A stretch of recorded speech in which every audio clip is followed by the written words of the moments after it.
You may have seen this painting called Two Hummingbirds with an Orchid by Johnson Heade. It is part of a collection of hummingbird paintings he created throughout his life. It is positively enchanting. The colors, the perspective, the way he captures light, it is immersive and transportive, which I think makes it a true masterpiece.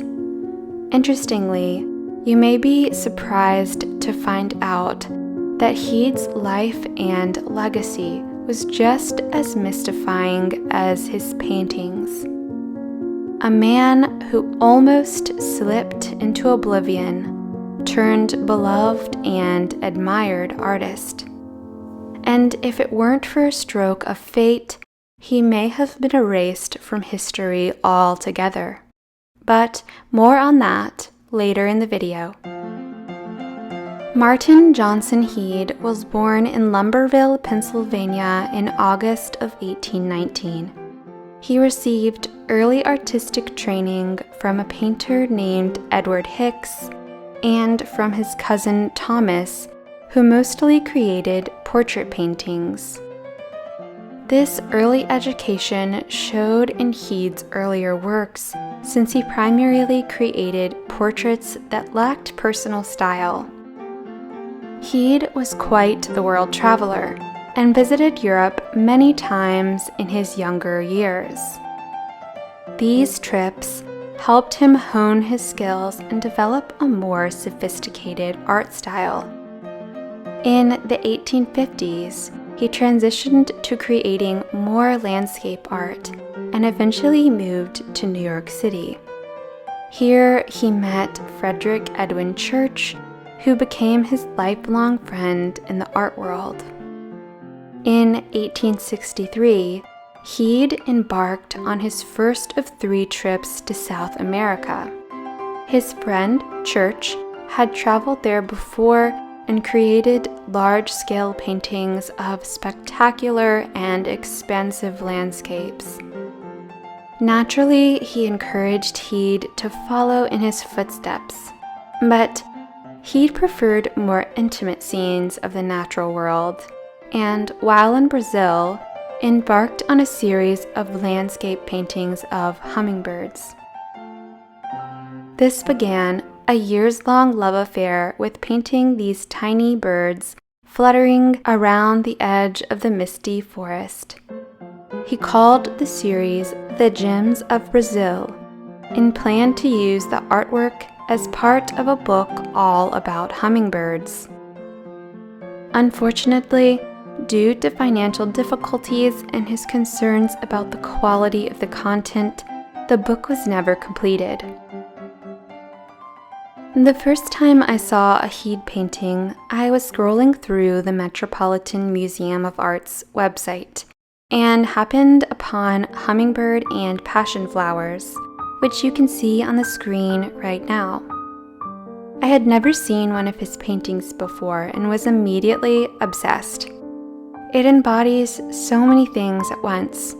It is lively yet still, fast but slow, light and colorful yet dark and eerie all at the same time. It is not of this world, yet real to the point that it seems like I could be there, in the corner of the forest, stealthily observing the hummingbirds so as to not frighten them away. The humid, misty air on my skin, the birds chirping from all directions. It is intimate, immersive, and mystical all at the same time. I love this quote from a Washington Post article by Paul Richard, who manages to capture the essence of Heade's art perfectly. He writes, quote, "Heade made pictures seized by stillness. His realistic oils, though conventional in theme, are less conventional in spirit. Glowing in each one is a grain of the uncanny. His paintings seem to interrupt the fluid flow of time. He liked capturing in paints such instants in between, the moments before daybreak, or the stillness before rain. The wind will howl, but not just yet. We wait to watch it happen, and waiting, we suspect an unseen presence next to us. For something in his pictures hints at what's not there. His waves pause just before they break, as if by stern command. His flowers feel inhabited by something far from floral." End quote. Let me know how these paintings make you feel in the comment section down below. Heade had long been fascinated by hummingbirds, with their quick movements and jewel-like colors. On his trips to Brazil, he loved to observe all of the different types, since he had only seen the ruby-throated hummingbird in the northeastern United States. He wrote of himself, quote, "From early boyhood, I have been almost a monomaniac on hummingbirds." End quote. It is no wonder Heade was so fascinated by these tiny creatures. Hummingbirds can flap their wings up to 200 times per second and reach speeds of up to 60 miles per hour. Many artists of his time would use stuffed birds as a model to paint from. Heade, on the other hand, chose to paint his scenes in real time. It amazes me to think about how difficult it must have been to capture these birds with the level of detail that he did. After his final trip to Brazil, Heade returned to New York and continued painting hummingbirds and orchids. He was forced to do this from memory and by referencing the studies he had done while he was in South America. He even embarked on a new series of art pieces. The Cattleya, orchid, and the 3 hummingbirds was part of this, which you can see on the screen now. Heade was never fully embraced by the New York art scene and eventually made his way to St. Augustine, Florida, where he lived out the remainder of his life.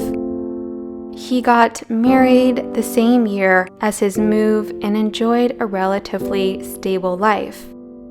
He connected with a wealthy oil and railroad mogul named Henry Morrison Flagler, who ended up purchasing many of his paintings.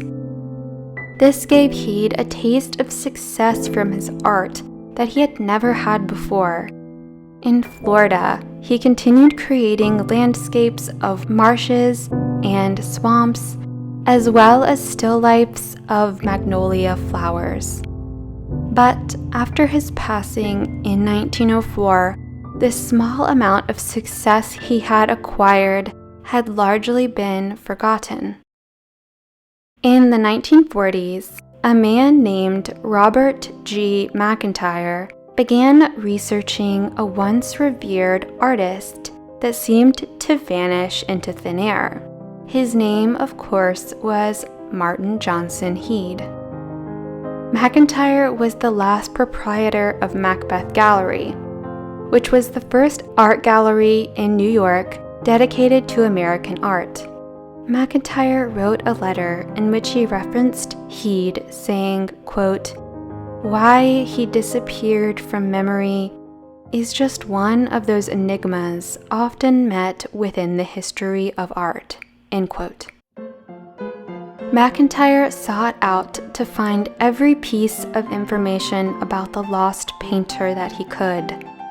He sent letters of inquiry to museums, collectors, and even living relatives to gain insight into his life and art. Heade's niece, Helen, responded dismissively, saying, quote, "I did not know him, never saw him, and as I told you before, know absolutely nothing about him. Therefore, I was not, and am not interested in him in any way." End quote. In contrast, Heade's nephews were supportive of the effort and turned over letters, including correspondence with Frederick Edwin Church, a sketchbook, and even property deeds, among other things. These documents would eventually end up in McIntyre's biography on Heade, published in 1948. McIntyre began buying up all of Heade's art he could find and reselling it to create a market for his paintings. He also donated a pile of Heade's personal papers he received from his nephews to the Articles of American Art in 1955. As a result of McIntyre's efforts, Heade's art can now be seen in prestigious art galleries around the world. Over the last few decades, many of his paintings have even been discovered at yard sales, in attics, or hiding in plain sight in people's homes. Some of these uncovered pieces have even gone for upwards of $1 million at auction. So, there you have it. Without Robert McIntyre, Martin Johnson Heade may have been forgotten forever. But thanks to him, we all get to appreciate his beautiful pieces of art. I would like to leave you with a quote by Roald Dahl, who said, quote, "Above all, watch with glittering eyes the whole world around you, because the greatest secrets are always hidden in the most unlikely places. Those who don't believe in magic will never find it." Thank you so much for watching, and I'll see you in the next video.